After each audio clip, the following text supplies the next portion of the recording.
myself seriously enough. One. Welcome to the 9th edition of the Adventure Society Report on October 30th, 2014. Now, I wouldn't say this is exactly a Halloween special, but just funnily enough, the topic has to do with death. So, that being said, let's jump right into it. I'm Sir Proper, Twitch.tv streamer and quasi-internet celebrity. The question of the day to start out the show is, if you could be anyone for Halloween, who would you be? Now, it's not a costume, it's who would you be to participate in Halloween? Wait, what? Who would you be for Halloween? Not as a costume, just straight up, you have to be someone and go through Halloween as that person. Oh no, I can't go with my first thought on that one. That would. I don't know. I My first inclination would be either Wolverine or Deadpool. see. I went really bad with that one. My mind. I'm sure you did. I'm sure you did. That's not unexpected. Oh, my mind went with Hugh Hefner and another person at the same time. I was laughing. Oh about it. shit! Oh, Blazy has Christopher Walken. Nice. Okay, Christopher Walken. Yes. Boom boom. Yeah. If I was to take it more seriously, I would probably say Samuel L. Jackson. I like him. Really, Samuel? Wow. That'd be pretty fun Halloween. I gotta say that. I like his voice. It kind of like you could say anything with his voice and just. But dude, and that, if you're gonna say voice, man, James Earl Jones. No, not even. Yes, I like his voice. I have nothing wrong against his voice, but I enjoy Samuel L. Jackson's voice just a little bit more. Oh, you enjoy it, eh? Yeah. No. I figure I've got it. I'm gonna be Keanu Reeves. Whoa. Well, the first thing, actually, before Hugh Hefner came in my mind went straight to the Dave Chappelle voice of him going like, "I'm Rick James." That went through my mind, and I couldn't help it. Yeah, it's perfectly fine. Oh, Morgan Freeman. Except I'm tired of Morgan Freeman. I am too. I'm not gonna lie. Okay, like no, I like him as an actor, but I'm tired of him doing voiceover stuff or like narration emceeing of the Universe show, because all I hear is him espouse bullshit theories with absolutely no real scientific foundation. It's just a bunch of quantum ass quasi bullshit, and it annoys the crap out of me, and it really discredits Morgan Freeman in my opinion. Oh fuck. Okay, so the initial topic, since we didn't have 3 this week, because I figure, since it's Halloween, we'll leave this open. Plus, I think this is a topic that we could really discuss for a full hour minimum anyways. Oh, so last week we took that one for what, 2 hours? Yeah, well, almost. It was about an hour and 40, and that was 3 solid topics. And and farther in depth with. Well, we could touch on leveling mechanics again with this topic. The topic this week is death as a mechanic. So, we got a couple of current topic, new kind of ways to handle death. In Destiny, we have, kind of a quasi-MMO experience. A lot of people want to put that out there. I don't feel it fits the criteria of MMO, but we definitely have to say it fits the kind of social RPG mechanics of an MMO. As far as, how you deal with other people. I mean, yes, there's not the chat. Yes, there's not the spamming, but, there is definitely social interaction that people obviously see it there, or they wouldn't make the comparison all the time. True. I don't feel it fits the criteria because it's not massively multiplayer. All the maps are restricted down to less than 16. So, that being said, there still is a different way of kind of handling death. No penalties, and essentially a respawn timer. Basically taking a lot of the FPS type mechanics of respawning and putting it in and then making it more of a timed thing, Right. or even with how they did it with Nightfall, where you get really hurt if it's kind of their closest way of getting to what people would consider hardcore mode. Right. Well, it does. It definitely does. Nightfall. I mean, other than yes, there are some ways to exploit the mechanics of them leaving it open so that people aren't getting screwed and they can reconnect if they get disconnected. I mean, there are some ways to exploit that, but if taken as intended, um, it really is. It's kind of like hardcore, implementation. And there's definitely some times that we would have basically been wiping and having to redo it. If there weren't that kind of hey, I'm gonna leave and come back. Um, Which is the way a lot of people do like the heroic strikes, just not the Nightfall, because you can't really do that with the Nightfall, can you? well, you can. Well, I'm But thinking the raid, huh? yeah, The you're hard thinking raid. the hard raid especially, and many instances of the normal raid even, just because you're in an area that's for the most part inaccessible when you come back. But Yeah. that was segueing me into talking about the raid. So we have this kind of like in the normal game in PvP, you have this very time-oriented death mechanic. It's very FPS like, but then you start you start going into your heroic modes where you have to be revived by a teammate, and so we're taking out the like spell casting component, and it's just a straight you know use mechanic again, borrowing more from the FPS world than the RPG world. Um, and then we move on to things like Nightfall, where we have almost a hardcore mode. Whereas if everyone dies in the party and no one can be revived, boom, you go to orbit. You're done. It's a failed mission. And then you bring into it the raid, where not only do you have a time mechanic, but someone still has to revive you. Kind of seeing almost a blend of, I'd say, RPG elements and FPS elements, if you know what I mean. Because a lot of RPG elements still do have a time or a kind of negative effect, if you know what I mean. Yeah. Well, I'm thinking a curious thing they might do with the old raid is, well, technically, I'm calling it the old raid, even though it's still current. Well, Hey, them since new Jays bowed out the door, so it's obviously the old raid already. yes, since they have officially announced it and Yeah, everything, and they said what's going to happen with it, as well as their level increase of up to light level 32. 32, which I called, by the way. Both Mike and I called it separately and together. Just saying. We confirmed it together. Yeah. That's the best way to put that one. Anyways, but with that is they could add another difficulty to the original raid, which they could add a whole new tier on top of what's currently there, where it would be Good. equal level, but it will be even harder. But the problem with doing that would be they would have to come up with another added mechanic to every area of that raid. And at Or this they point, could just up the levels and keep it on the hard raids difficulty curve, but add more enemies, add more health. But then it would just be rinse repeat, just bigger, stronger guns. well, I mean, already we're dealing with you know, hard mode raid. If you don't know, Destiny's hard mode raid, if you die, you have a total of 6 teammates, and you have to execute on things that regularly take a minimum of 3 people to do certain things.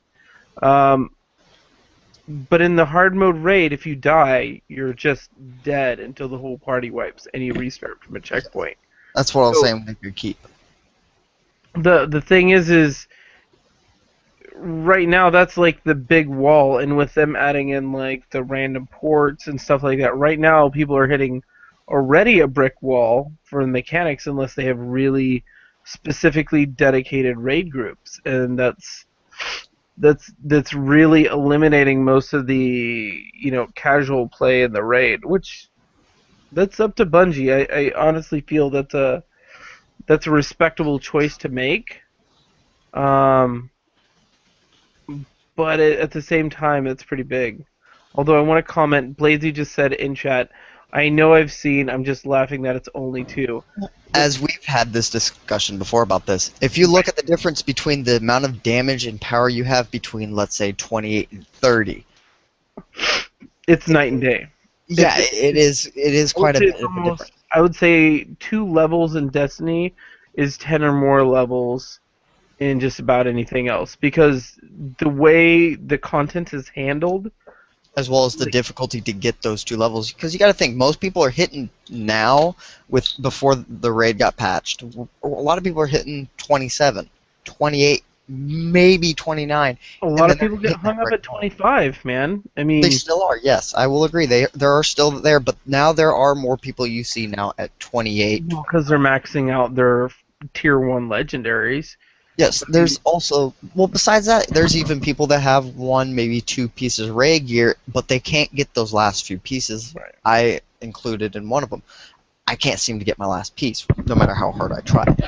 But if you think about it, okay, it's only 2 levels. But the fact is at 3 level, any more than 3 level variants, things are impossible in Destiny. So that's an entirely new tier of content in just 2 levels. Yeah. That's huge.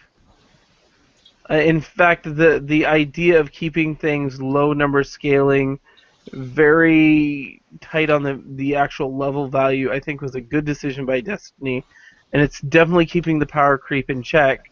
I still think there's some things that need to be handled better, but those are some pretty solid choices that they made, and being 32 is going to mean something in Destiny versus, hey, I 80 and the next patch of WoW comes, the next DLC for WoW comes out and you're now 85 or 90 or Bringing up that subject, that does come out next month, and they're jumping it for a whole 10 level difference, which they did have a point between, I think it was from jumping from Lich King to Cataclysm, they only added 5 levels, which if you powered through that content to max out, it would take you about 3 days. I hit those 5 to go from Burning Crusade to Wrath of Lich King, which I think was 10 levels or 5 levels? Was that only 10 levels. They went from vanilla to BC was 10 levels. They jumped another 10 levels for Wrath, and then they did 5 and 5. Yeah, 60 to 70, and then 70 to 80.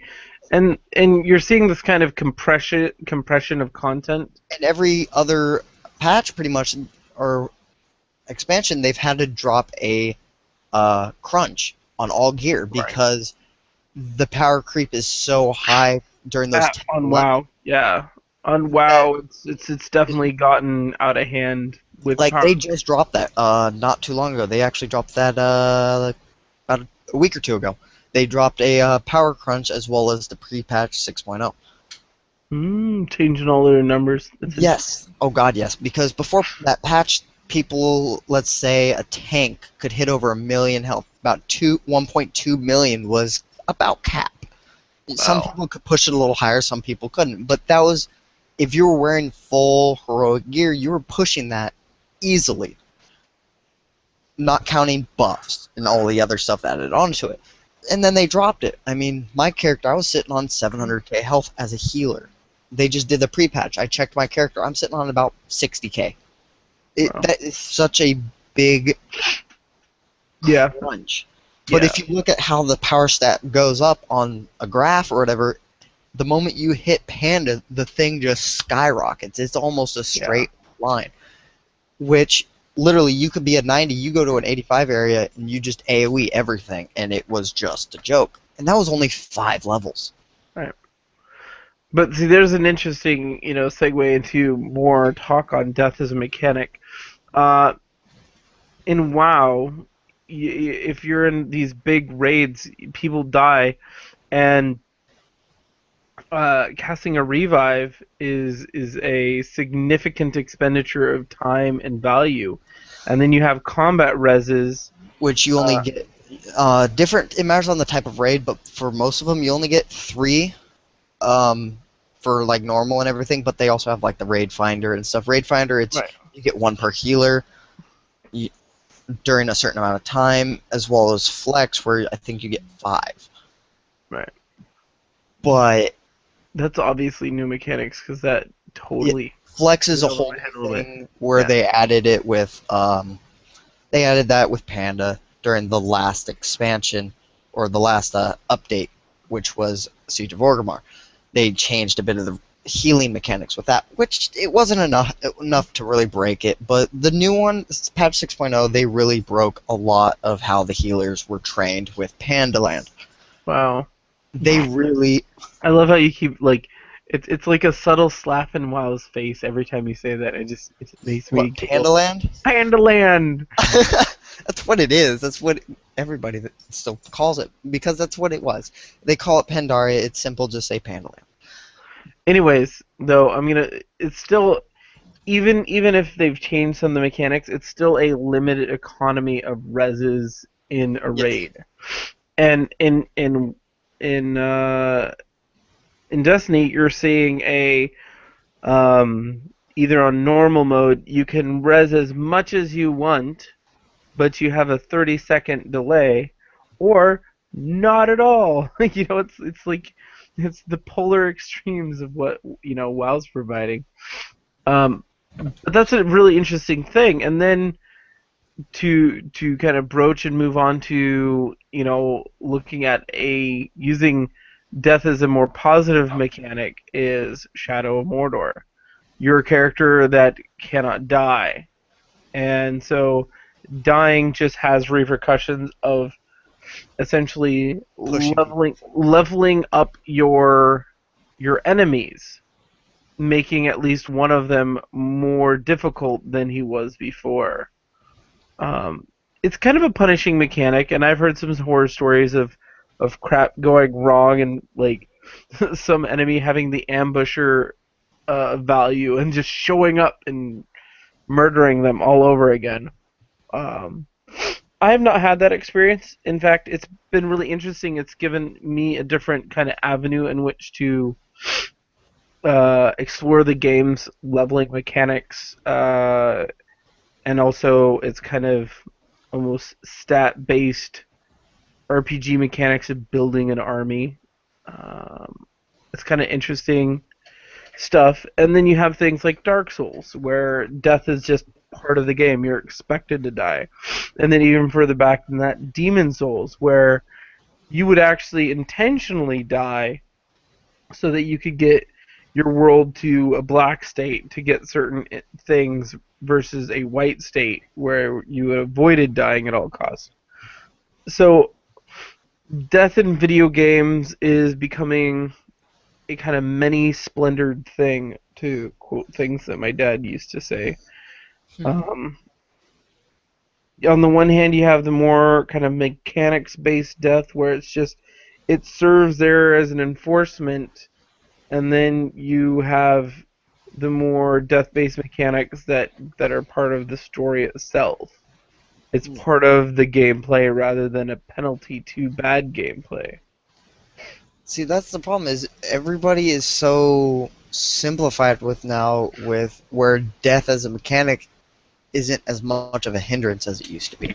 And you remember, if you went back and let's say Diablo 1, you died, you were done. It was Dude, hardcore no, mode. no, no, no. Let's go back. Let's go back further. Atari 2600. You had 3 What? lives total to get as far as you could, and as soon as you were done, you were done. Yeah. No progress save, no storing of anything. or Contra, where you got 10 deaths and you got to restart. Yes. Good comment, Blazy. But yet now we have all these kind of fluffy ways of dealing with death as a mechanic, and I think specifically the PvP world, more than any other sector of gaming, is suffering because of that. Because I was just talking to someone, a real American soldier, someone who served and is out on disability, and he was talking about how PvP in most video games just drove him nuts. The guns are silly. The handling of death as a concept is just absolutely trivial. And there's so many things about death in games that don't really convey any real value to the idea of death. So you can just run in there and pretty much go Leroy Jenkins, and nobody cares. Right. There's no repercussions anymore in most games. I mean, there's a few games that do hold on to that. Diablo 3, where they have a hardcore mode for people who... Yes, hardcore mode. Not a fan of it myself, but... Whatever. I put a lot of time into my characters. Yeah, so do For I. me to die by something super stupid would have me rage and break something. But that's because of all the years of having that nice little safety net of an autosave or something, and that comes from that. A lot of people are the same way with that thing. But some people enjoy that little bit of a challenge, which, I mean, me personally, I like running and gunning. I find it more enjoyable than sitting and trying to strategize my way through things, even though I do enjoy that as well. Yeah, whatever, PvP tard. Really gonna give me that shit again. Anyways. You deserve it in this case, okay? I find it more enjoyable to have fun with the game to the fullest ability than to play it safe, because it is a game. It's a game. I'm buying the game and paying for it to have fun, not sit there and take things super slow. Yeah, but there's a difference between fun and necessarily enjoyment, because I'll be the other side of the coin. You like to run and gun, yeah. I like to run and gun as well. You've seen me play. I like to play what I call aggressively tactical. That's not even tactical. Oh, that is bullshit, dude. There are times I wipe out an entire room, a whole room is dead, and I die for the cause of it. I think that's a fair trade at that point. Yeah. But that's still aggressively tactical. I know that, I can have a teammate revive me. Generally, I'm betting on not dying, but it still happens. And it's okay to have that happen, but then that's one thing I like that Diablo did. They gave you the choice of choosing how you want to play. You could choose to be that hardcore person. Destiny doesn't. Destiny, they give you the ability to just say, here you go. Now, if they had a hardcore You can play as a casual. You can play as a casual all you want. Destiny, just like in Diablo, you can play as a hacked item, casual card in the normal mode and just level forever. Or you can step up your game and play on hardcore where the stakes are higher. It's the same, in my opinion, kind of choice. Because playing on the hard mode rate is not easy. It has very consequential death. Unless you're like some people and you just kind of dick off and ruin it for everyone. Well, not just that, or just push the boss off the edge. Well, the thing is they're trying to fix that, and I respect Bungie for fixing that. But they should have put the guns out first before fixing that. Yeah, holy crap. They've been talking about that since day one. Making it harder, and then not giving us necessarily the full kit of things to deal with it. Because I can see both Bad Juju and Thorn, if tuned up, could be very helpful in those situations. Oh, definitely. I don't know. It's just death as a mechanic. Like I know Arma 3 is kind of the extreme of that, and so is like things like DayZ. I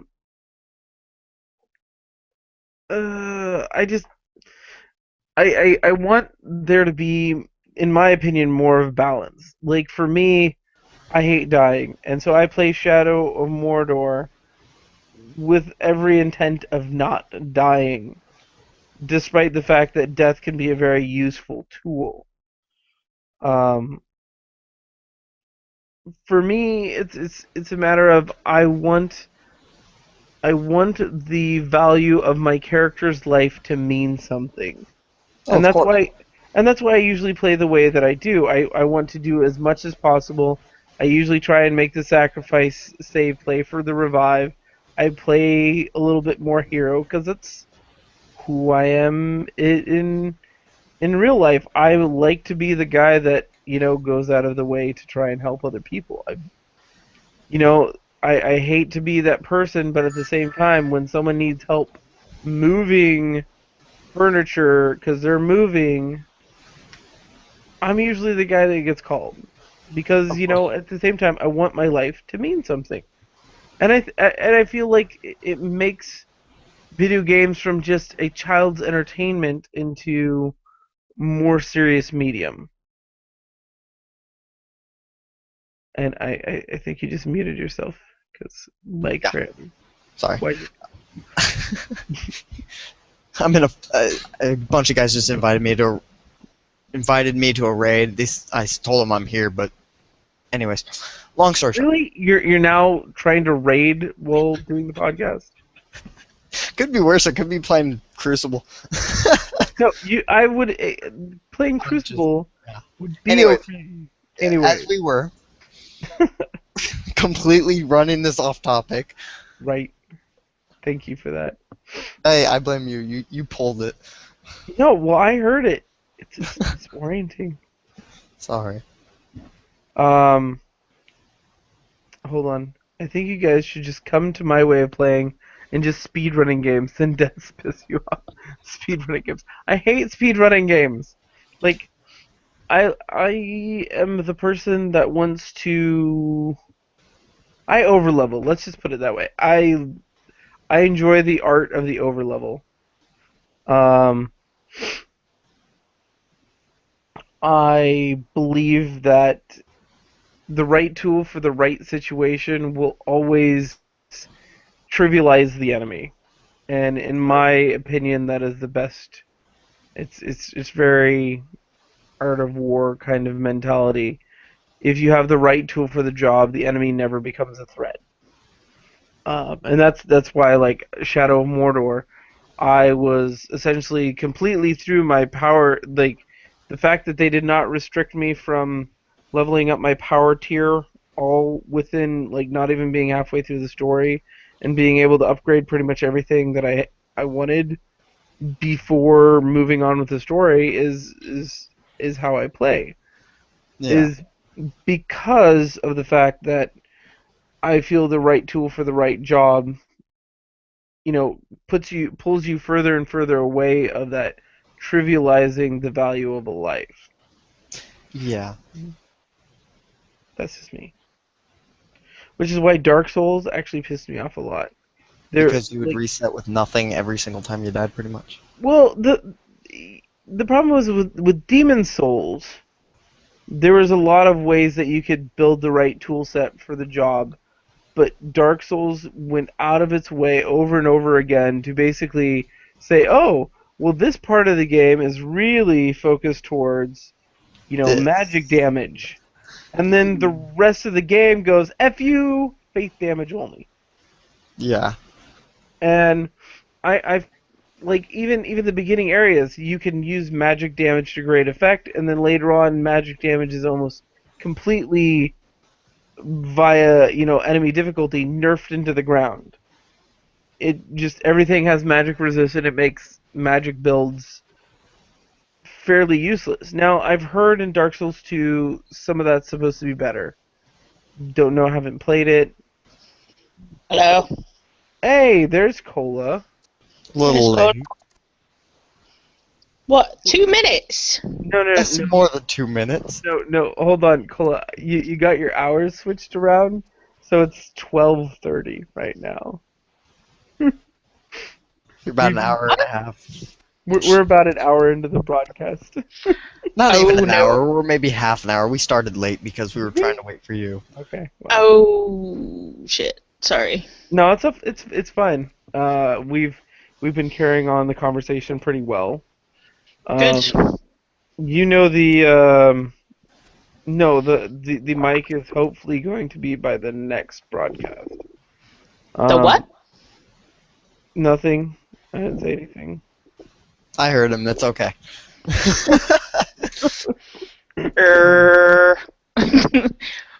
Okay. Don't worry. You'll find out soon enough. Yeah, soon enough, Cola. Okay. Well, hopefully you guys had a nice chat then about death. Yes. And, I just realized it's so very fitting. We're a day away from Halloween. That's Perfect. tomorrow. Not even a day away.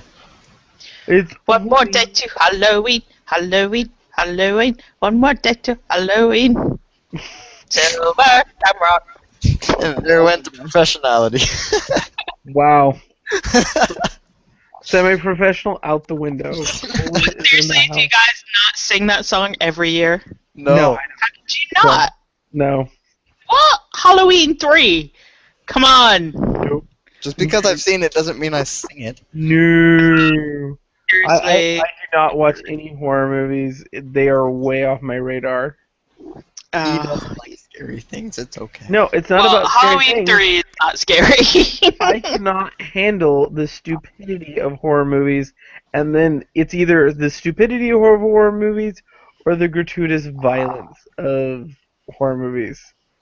Neither sit well with me because I think both of them are just garbage. Oh, trust me, I think they're stupid too, but I enjoy watching them with my girls because she's always scared by them and gives me just another reason to be close with her. Wow. I can't believe how cliche that was. It works, and that's all that matters. Your little arm slip around the shoulder. Don't be scared, baby. Oh, she refuses to let me take her to a horror movie in a movie theater because I'll be the person sitting in the back of the theater, dying of laughter the whole movie. Yeah, no. Well, I tell you what, my husband just made me watch Oculus last night or the other night. I'd seriously talk about like most inane, ridiculous time waste of a horror film. Yep. I was seriously like, I want to claw my own eyes out. You know what you need to do is watch Everything Wrong With, the YouTube channel CinemaSins. Everything Wrong with Oculus. I just watched that the other day, and I was like, oh my gosh.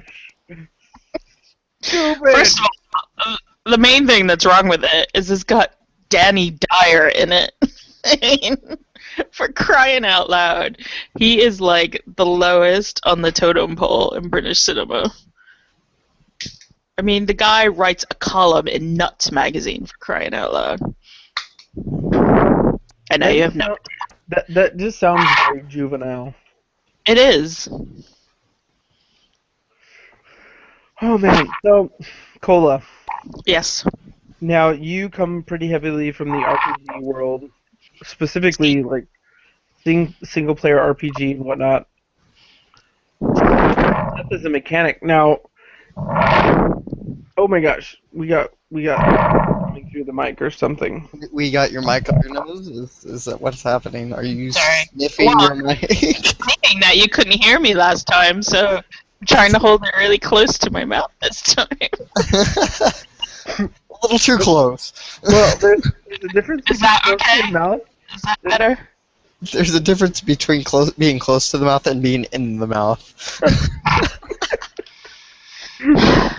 Guys, you know what? I could totally be playing Dragon Age right now. You could be. I probably should be. Anyways, speaking of playing Dragon Age right now, so death in that game is not something like these side characters can die.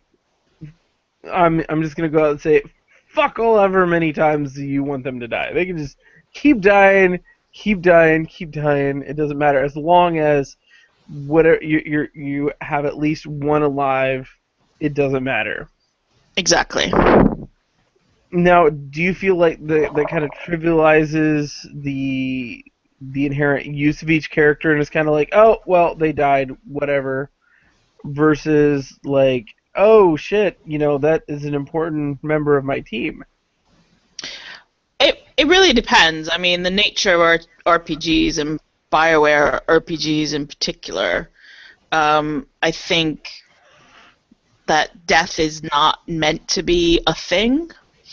So you usually have a team that you're running around with, and as long as one of you is still alive during any fight, the rest will all come back to life once all the enemies are killed. Well, become unconscious, because I'm pretty sure none of the literature says that they died. Yeah, the skull flashing up on the screen doesn't indicate that they're dead. D&D style rendered unconscious. Yeah. He fainted. It's all in the Pokemon What suit, that guys. basically does is give the player a fighting chance to get through any battle at least once. I don't know. I was thinking about that. In RPGs, I mean, that tends to be the mechanic. Either first of all, because you have the save mechanism. In most RPGs, you can save pretty much whenever you want. So you save, you go into a battle, you die, you just restart and go in with better tactics. This is the case with RPGs. You still find save points. Yeah. Well, and I was thinking more along the lines of traditionally in survival horror, there are always save points. And so if you die, it could be a real punishment to you because you'll end up having to go back and redo large portions of a game sometimes because you can't save whenever you feel like it. Now, do you think that adds to the idea of life and death in a game, improves the narrative, or does it become just a mechanic thing that we try and just work around in order to kind of mosey through the story? Kind of like the crutch, the handicap that they give us because they know we aren't going to take it seriously. I don't know if it's a crutch or so much that it's just something to be overcome. Yeah, it's more like an inconvenience. So they give you ways out of it that are much easier than other types of games. Or here's a new one that you guys. I know you guys probably haven't played it, but if any of you guys played Yoshi's Island, you could die and run out of lives. That was on the Super Nintendo. Well, they re-released it on the 3DS, where they actually reward you if you die. Like if you die once, they give you a special set of silver wings. Well, if you die, they pretty much you can hover at a flat level for as long as you want, which makes it stupid simple. But if you die again, it gives you a set of gold wings, which radiate a protective bubble. So essentially, you cannot take damage, and if you die, you are a blithering moron. And it trivializes the game so much. And then it makes death absolutely not a thing. And for anybody who's actually wanting to just jokingly blast through the game, you can kill yourself twice at the beginning of the map, get those gold wings with the protective bubble, and just dick around the whole map. And it trivializes the game into a joke. But aren't we missing the narrative? Because for instance, when I was playing Final Fantasy VII and Bladesy mentioned Fallout, everyone forgets to save in Fallout games, and then that one bad thing happens, and you're like, "F me, that is 4 hours that I just lost." But see, that has concrete consequence. We realize loss and I some of the late night grind sessions on Final Fantasy VII trying to level up my materia so that I could have my perfect build. Because if no one knows me yet from stream, whatnot, my gaming philosophy is always the master stroke. Trying to always find the way to end my enemy with the perfect strike. The one true strike, kind of thing. So that's my kind of gaming philosophy. It's just I think it stems out of the kind of perfectionist household that I grew up in, and my dad's perfect quote growing up was, "If you don't want to do it the 2 times, do it right the first time." So for me, it all kind of, environmentally reinforced into doing it right the first time. And so that builds into the way I play games, of trying to always find the way to kill the enemy in as uh, little effort as, I wouldn't say effort, but as little um, steps as possible. Always the quickest way to do the kill. Um, for instance, like on Shadow of Mordor, most of my strategies all revolve around ending enemies with as little time vulnerable as possible, so that I'm constantly moving from basically an invulnerable state to an invulnerable state. Um, at the same time, I'm ending as many people as possible. The don't take damage, do damage kind of equation. Right, and I think, well, a lot of gamers who like to replay games, so they might play a game first time, go in blind, die a lot, whatever, till they figure out the strategy and the mechanics of the game, and then they'll replay the game until they get to that kind of perfect state of not getting killed all the time. So, like, there are guys who replay survival horror games on Twitch, like, all the time, and it becomes like, where is the enemy? I know what to do in this situation, get through, and never die, and therefore never have to save that often. And it becomes a challenge in itself. And there's even, I think even in Dragon Age, there's actually a trophy if you can get through the game without dying. I can't remember. I think there's one playthrough or something like that. I do remember some kind of achievement, but I do that the first time out, and I don't know if it's, because to me it's the truest form of engagement with the media, unless the game specifically has death as a interactive part of it, like Dark Souls, Demon Souls, Dark Souls 2, Shadow of Mordor. Those games have death as part of the experience. They are part of the crafted storytelling, versus a game like Destiny or WoW. I find the kind of rampant Zerg mentality, to quote StarCraft, or lemming type behavior where people just rush out there and die rather than trying to, use each life to, per value, try and explore that. And I think there is a big difference in the kind of player base, because you have the raiders that got worlds first. They specifically went in there and almost scientifically and systematically, tested everything out until they beat it. Whereas you had a large casual base that just like opened the doors, got to the first Templar wave, and they're like, "Oh shit, I don't know what the hell to do. We're done." And I don't like, the story stops for them at that point, until they can find someone like me who put the time and effort into that and is willing to teach them the strategies so that they can experience, the story. But, that handholding, why is it coming from an outside source versus them putting value in it? Are we training, a whole generation of gamers to trivialize the value of a life? I don't know. I mean, each type of game, has its own sort of way of dealing with the issue of player wants to. So in RPG, I mean, I think more than not, players want to work their way through the story. They want to level up. They want to become badass, whatever. Some gamers, all they want to do is get all the treasure, hit all the plot points, get every achievement.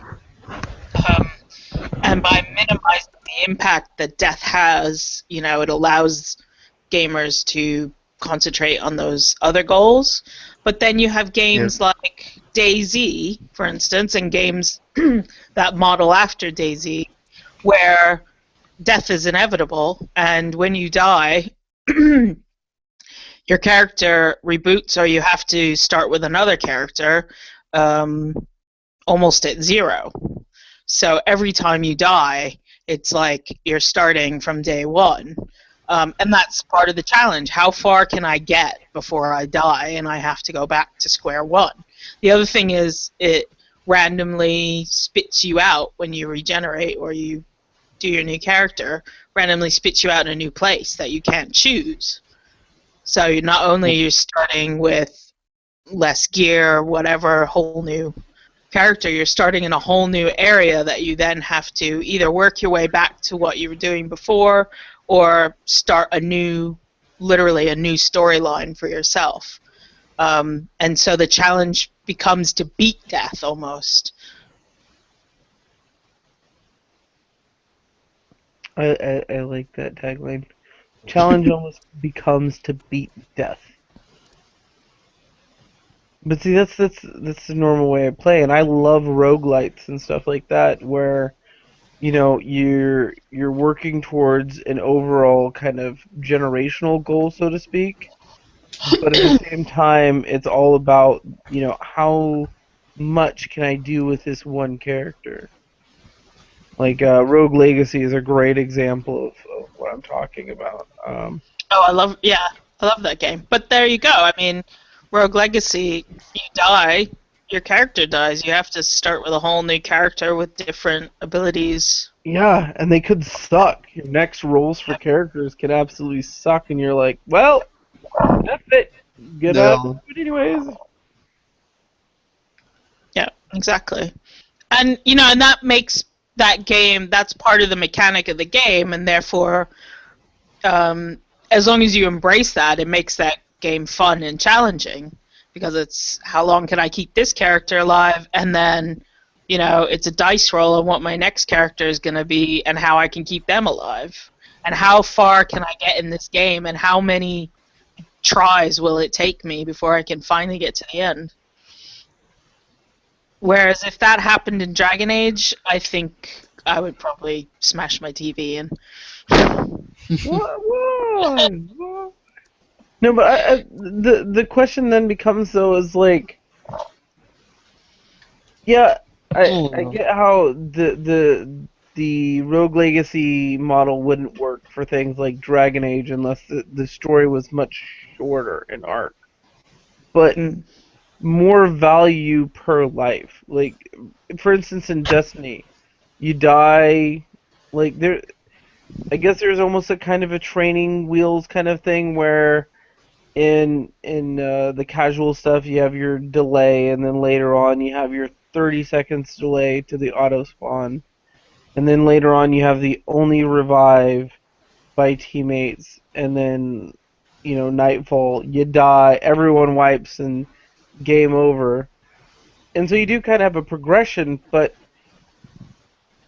then you have things like PvP, and you have where the Zerg mentality reigns supreme, where you're just, the whole idea is to secure the kill, and for most players it's at any cost. And then you have these PvP players that want to go into the raid to get the gear, but yet they don't have any kind of mentality of value for the character life. And it's I'm just seeing kind of this dichotomy, and it can be detrimental for one side versus the other depending on what type of player you are.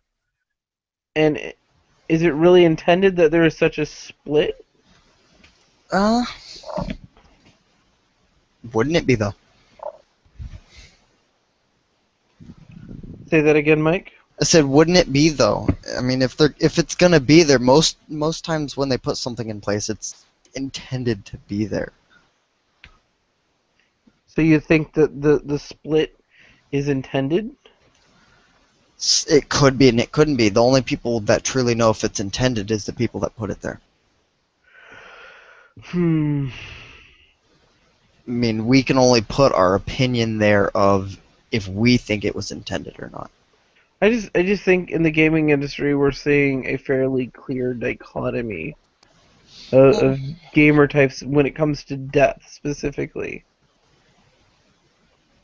No value versus value of a lifespan. Yeah.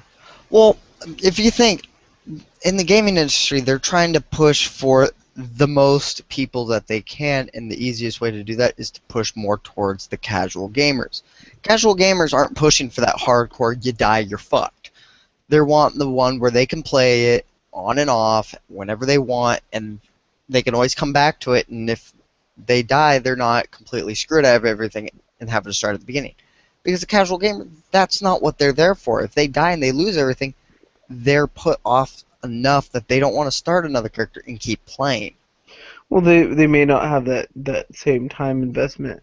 So yeah, I guess it comes down to marketing for two different types of players, because you do also at the other end of the spectrum have Hardcore players. hardcore players that are kind of the staple of the industry. If you want to, put out a game, that has a specific type of vision, you have to appeal to the hardcore audience. Yeah.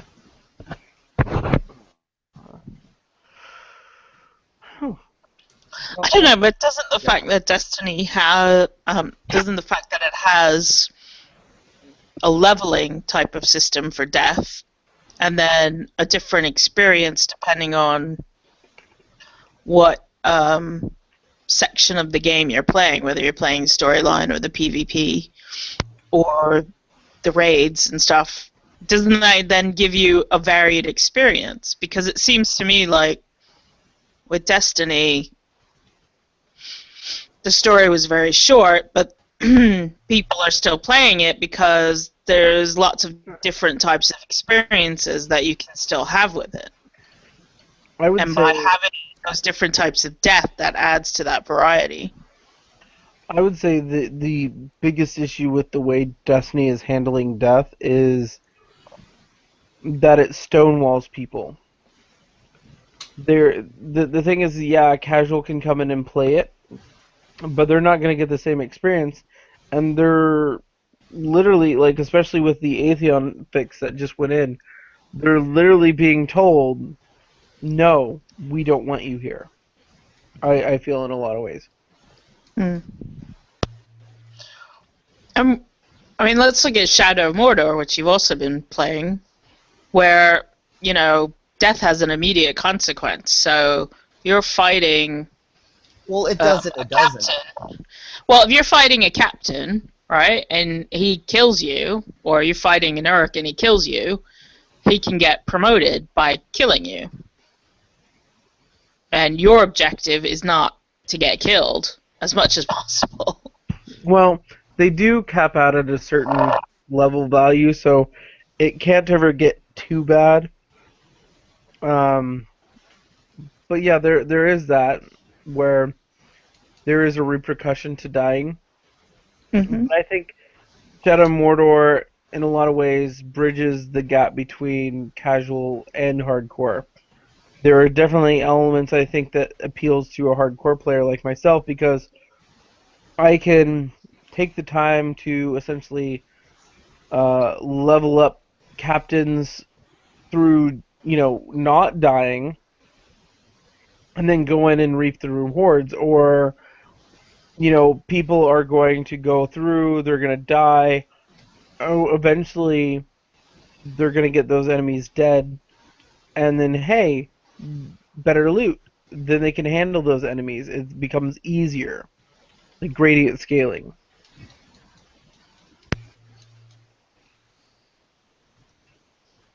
Okay. Yeah.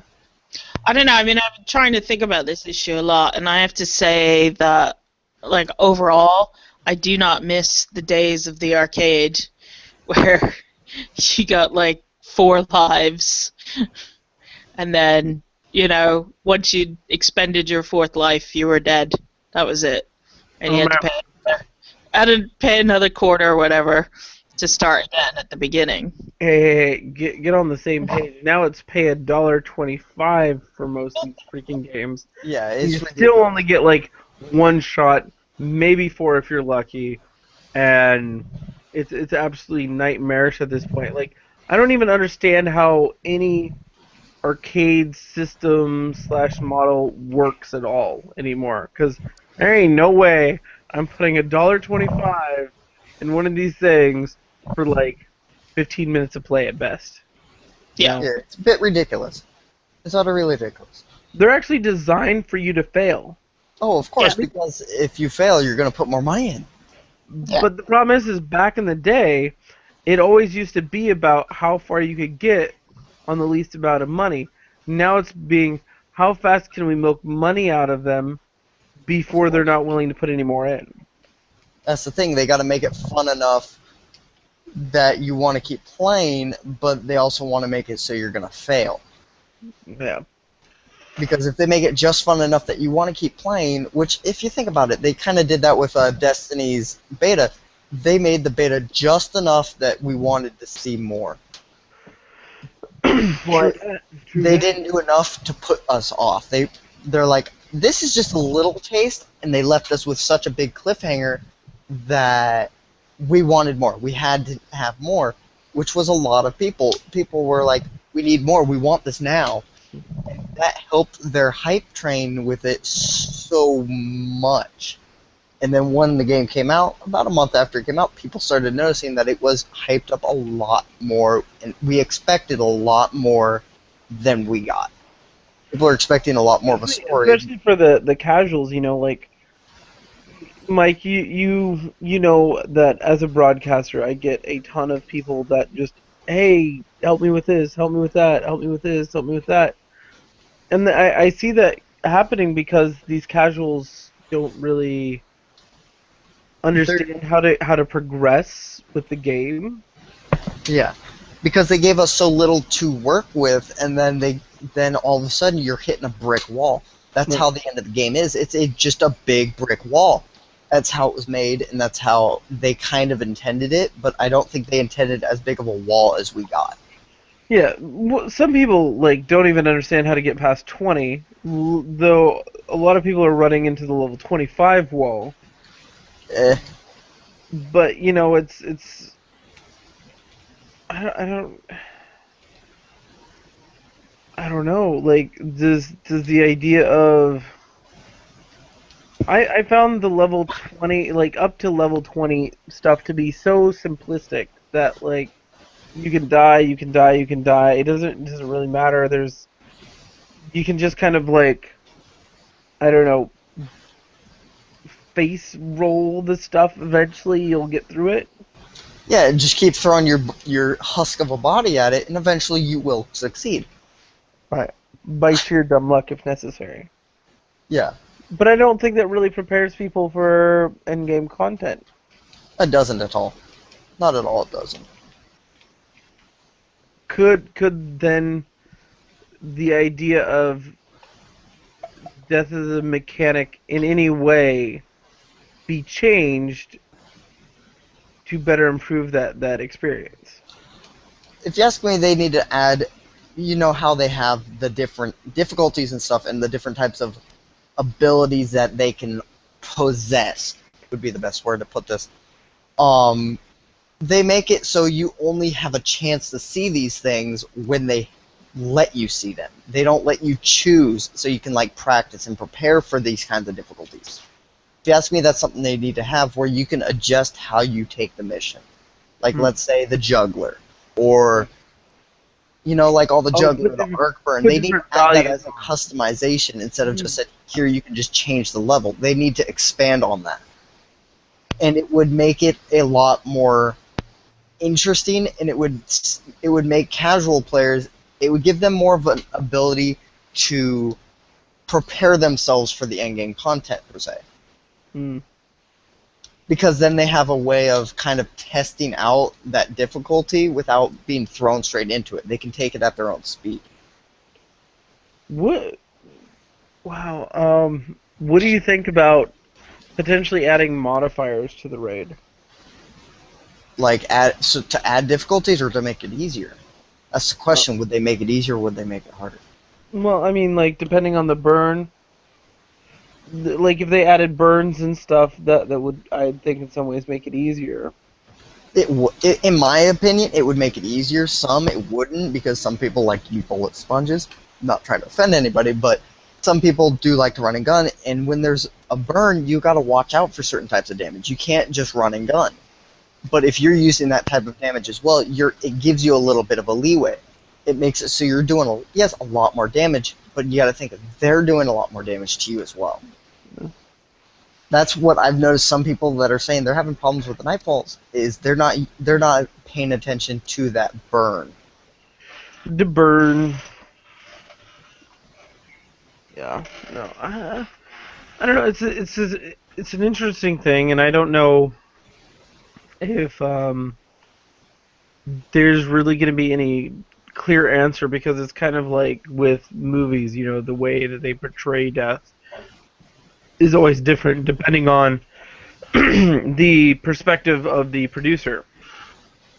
You know, you have Quentin Tarantino, where everything's a gore fest, or you have what's his face? Everyone always dies. Maybe I'm trying to think. In a very bloody way. No, I'm trying to think. There's a different director. I always think of him as like, oh, well, it's this director. Everyone's dead. You know. Or with like the Game of Thrones, where he just kills off every important actor. George R. Martin does that. Yeah, no, he does it a lot. But no, there's a big, like I think he did the directing for the movie The Departed or something like that. Oh gosh, what a film! Yeah, The Departed. That was brutal. It ends on such a brutal note too. It does. See, but I think that's a film that actually, without spoiling it for anyone, that even though someone important in it dies, that the way that it's done actually makes you think about it quite a bit, because it's so shocking the first time you see it, because you're not expecting it, really. Martin Scorsese, that's exactly who I was thinking of. Basically, Martin Scorsese. If Martin Scorsese is directing it, people are going to die. And then there's other things, like there's frivolous things, like a lot of TV shows nowadays. You know, people die right and left. And, you know, some shows treat it very lightheartedly, where it's not a thing, it's just part of the story, you know, where they need people to kill off, like Everybody's a Red Shirt, basically. And then other shows, it's slightly more serious and important when someone dies. Yeah.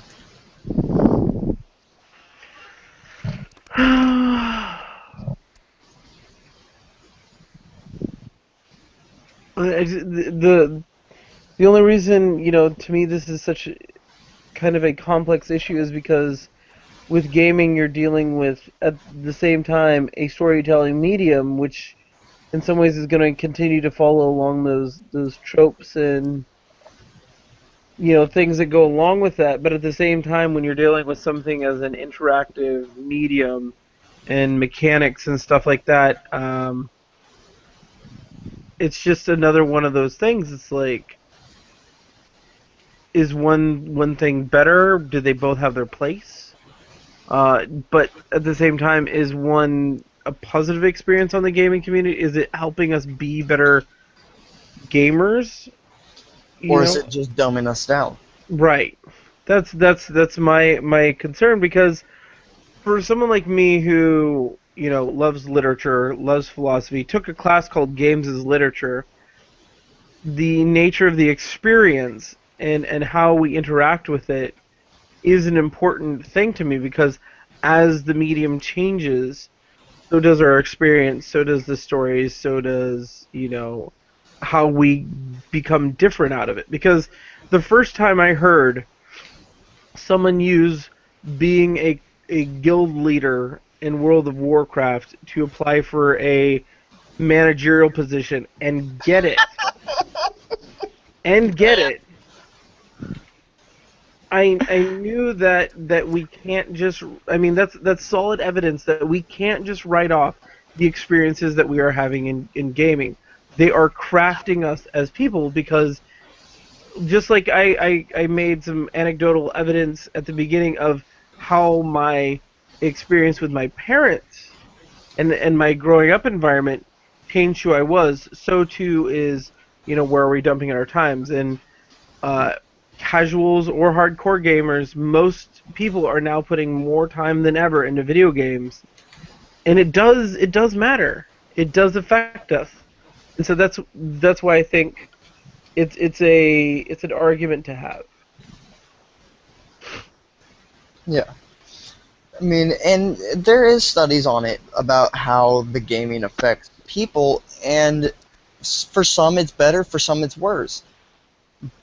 But people always, like media-wise, try to point out the worst part where it's dumbing people down, which it is and it isn't. Some games are, some aren't. I would use Call of Duty as one that is because it's so simplistically simple to play. Yes, Anybody but can do it. people need to also take responsibility for their own dumbing down. Right. So, They're putting I themselves mean, in that position in the you know, first place. if I choose to play a game that has nothing in it but shooting stuff, There's then no puzzle games. Those help people. It makes you think outside the box. and this is why I choose to play more single-player RPG-style games where there's a lot of story, there's a lot of interaction with the narrative, and I become part of that story in a way through my character. Because to me, it's a much richer experience, and I feel like I'm getting something worthwhile out of it besides the experience of just pushing buttons. Yeah. I mean, yes. So then the argument becomes chicken or the egg. You know, is this more vapid gaming material being put out because people are being stupid, or are people being stupid because of the vapid gaming material coming out? I think it's both, to be honest. I don't think there is a chicken or an egg that came first. Well, way to It's ride both. the fence there, Cola. But it's true because, I mean, the fact is, you know, at some stage, at some point in somebody's gaming life, whether they're young or they're older, whether they started when they were, you know, a kid or as an adult, they might be in that stage where really all they want is that sense of achievement and putting their energy into killing a lot of stuff and getting trophies for it and getting up a leaderboard, and that makes them feel good about themselves. But then they may not stay that way through their entire gaming life. They may decide later that actually what they want are games that have more puzzles, that make them think a bit harder, or games that have more story to them, where they want to be part of that story. No one goes from shooter to puzzle games. I'm just gonna point that out. No one does. I don't think that's true. No, because no, look, I started playing arcade games when that's all you could play, right? Well, that's And what were arcade games? They were nothing. No, they were not shooting games, though. I think people go from puzzle games to shooting games because most of those puzzle games, I just want to shoot stuff after getting done with those puzzle games. Like, this Because puzzle. you can't get the freaking puzzle. No, I can do the puzzles, but they're usually just such stupid puzzles. I'm like, okay, I want to shoot everyone involved with making this, but instead I'm going to go play this FPS. There you go. So, it does. I mean, I see the value in almost all types of games, really. I mean, I've played all types of games throughout Each my one life. has its benefits, but also each one has its own downfall as well. Yeah, exactly. And I think if you stick yourself in a hole, then you're gonna. Those are the only experiences you can have, and that's Yeah. your own fault. That's not the gaming industry's fault. That's not game makers' fault. That's your fault. That I really you think put You yourself can go out in that and position. explore anything else. Exactly. I really think it's American society's fault. That's really what it is. Totally. Think about their music industry. Garbage. Yeah, I know. Think about what we're putting out as art, literature, and media right now. Look at the music industry, look at the movies, look at the TV, and look at the games. Like there is a large portion of stuff coming out of the United States right now that's kind of billed for the lowest common denominator. You know.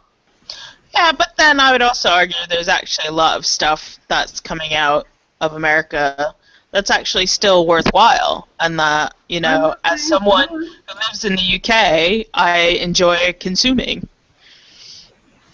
I'm not saying there's not. I'm just saying that the mass marketed stuff tends to be for lowest common denominator. Yep, because there's more of them than there is of the highest common denominator. That's true. I crashed into a bridge. I don't care. Hey, that song's catchy. That's stupid. That is a catchy song. So what did we take away from all this? What's the takeaway? It's stupid. Yeah. No, if you look at international comics, like I for a long time was like reading webcomics like every day. I put a lot of time and effort into that. And one of my mods, Flendomo, sent me a link to, it's called Scandinavia and the World. America is portrayed like 75% of the time as a forceful, overbearing idiot. And I would The have rest to of the agree with time- that stereotype. The rest of the time, though, he is sneakily, and you don't know what the hell he's doing, and you should probably be scared. Oh, that I totally agree with. And it's really interesting. Kind of the coming from the United States, someone that's actually plugged in with being conscientious of how I as an American come across, or how our society is viewed by the outside world, and then looking from the outside in. It's a very interesting perspective. Very, very interesting place. So. My takeaway, though, is I'm gonna wrap this. Let's go ahead and wrap this up with the takeaway. My takeaway is that I think a lot of games could do with some serious rethink on death as a mechanic, because I think whether or not whether or not it's for everything, there should be a larger emphasis on the value of a life. Because I think that contributes more to a person realizing that, my life has value not because of YOLO, but because of... Don't even bring into YOLO. YOLO literally devalues a life to zero. Exactly, that's what I'm talking about. But lemming-type behaviors in games, that's the kind of YOLO mentality. Let's go out there, and I got my little bit of value, and that was it. I think that's cheap. I think that's selling your life too cheap, and I think a lot of games are selling the character life too cheap. So I think there could be some retooling in there. How it's handled, I don't necessarily know. I just know that it could be better. And from talking with Quinn and I were playing this game with a guy, let's call him King. He's a veteran from the U.S. military, out on medical disability, discharged with honor and all that. But his kind of take on shooting games was really interesting, and kind of the kind of trivial mechanics they put in there just to make it a game. When I think there could be some, quit thinking that no one will buy it. There's got to be some innovation, and I think a death mechanic could be one of the first places that we start with.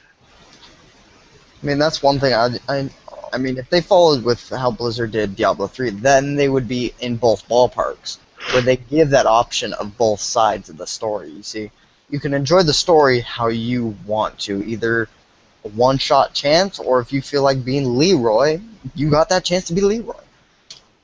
I'm still just not happy with the McDonald's experience. Like I said, I still think, even with like the way the normal mode is handled in Diablo, I think there could still be something more. True, they can always add more, but as of right now, of mechanics for death, Stop arguing with my takeaway. No, I'm going to. Gotcha. You have your own takeaway. My takeaway is... I'm going to argue your takeaway because I don't agree. Get your hands off my takeaway! Exactly. I want my cake It's your own food. Mike, shut up. You got your own takeaway. My takeaway is this. I think as a games industry, one of the first places that we should stop and take a look at is how we're treating the idea of death. Because life and death in a video game, even an emergent story one where it's an arcade game, the life and death had value. And my shout out for this week is the Game Theorist YouTube channel, because there's some really interesting stuff on there that has dealt with life and death in video games, like the story behind Missile Command, Five Nights at Freddy's. They just did a recent one that deals with the whole idea of what's actually going on with that game. Very interesting stuff, always on point, and always worth a watch. Cola, what's your takeaway? My takeaway. I think there's definitely something to be said for the fact that you can do things in games that you could never do in real life. So, the idea that sometimes life and death is a bit more trivial, the YOLO experience, the fact that people in Skyrim want to run up on a giant to see how far he'll fling them. Because those are things, if you did them in real life, you wouldn't come back from. So if somebody bashes your head in with a pipe, your friend's not going to come along and revive you. It would just be impossible. So I think, the thing is that games allow us to be who we aren't and to do what we can't. On the other hand, I do totally get what you're saying, and I do agree with the fact that sometimes that experience is cheapened by so much easy death and so much easy life, and that maybe we should, depending on the game or type of game we're talking about, maybe have to work a little bit harder at it and have more consequences, and perhaps go into a new era of gaming with a new way of thinking how a character gets through a game, survival-wise. Yeah, because I'm not saying Peggle needs death mechanics in it. It's just Peggle, but I think it's... Why not? Death to Peggle! Death to Peggle. I think for a lot of our story mechanic games, and like when you want to bring a story into it, that there should be some consideration made for it. Anyways, Mike, don't argue with mine. You have your own takeaway. Maybe I wanted your takeaway. Okay, you can have my takeaway. I mean, some games, they need to work with it, but I understand why a lot of the game industry pulls away from death, because they're trying to make it fun for everybody. Making death a serious thing is never a fun thing. They try to lighten it up. But the problem is with that is they're trying to lighten it up for the wrong audience, per se. Because if you look at who plays what games, it's usually the games that neglect that death isn't such a thing, as it's just an obstacle. Those are the games, for some reason, that we have younger generations playing more so than older generations, for some reason. And that kind of desensitizes the general populace in a sense, because now you're having a lot of these younger people where they don't see death as such a bad thing, because their parents are either too busy working to teach them otherwise, and they're just sticking them in front of a TV screen with a game, and that's what's teaching them kind of some lessons of life, which is what a lot of media tries to attack, but they're only seeing that one side to it. I mean... As my parents always used to say, life sucks and then you die. Yeah, as with mine. I mean, I didn't have as fun of an upbringing as a lot of the kids do now today. Oh man, I grew up on a farm. Working was get done with school, go home and work. That was my experience growing up. Yeah, me, I came from a military family. There was no fun and play really. Dude, I remodeled 3 houses before I was even out of high school. Oh, fun. Yeah, no. My family was pretty serious business, and the thing is that changes my appreciation though for like what goes into, a person's life. Yeah. But you see also the value of work more than a lot of people do as well. A lot of people nowadays don't see any value in work. Which is why sometimes when I'm playing like Shadows of Mordor and I know what I'm doing takes time and effort, I'm like, why are these people watching me? Why isn't everyone just like, peace them out? Yeah. Well, to be honest, I'm usually watching you while I'm at work, so. Work at work. Yes. Yeah. So, Just my work involves decapitating people. yeah. You're my escape from my work. I wish I could have an escape from work. There is. It's called running away. Yeah, but that doesn't pay the bills. That's right. Yo. The rent man will always find you. Exactly. Okay, any shout-outs? Neither of you did shout-outs. Any shout-outs? I can't think of any. Yeah, no, I can't really think of any. This week, at least. To Mike's parents, because he's born. I'm not boring. No, you're born. You are That's born. fucked up. Oh my god. I'm done with you, Mike. Go again. What about you, Cola? Sorry, here. My shout out to Bungie for not giving us enough crap to do to keep us busy. Wow. Back shout out. That was more like a backstab than a shout out. Well, no, but my shout out would be actually for them is the exclusivity of the PlayStation for the Xbox. I enjoy that we get an exclusive for the PlayStation, but for a full year over the Xbox, I think is a bit excessive.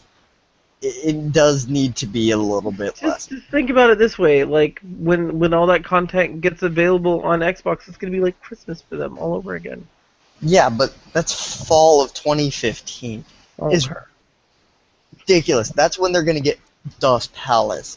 That's when they're gonna get the second strike that only we get. They haven't even announced the second one that we get, but we get 2 on PlayStation 4, while the Xbox is only getting 1.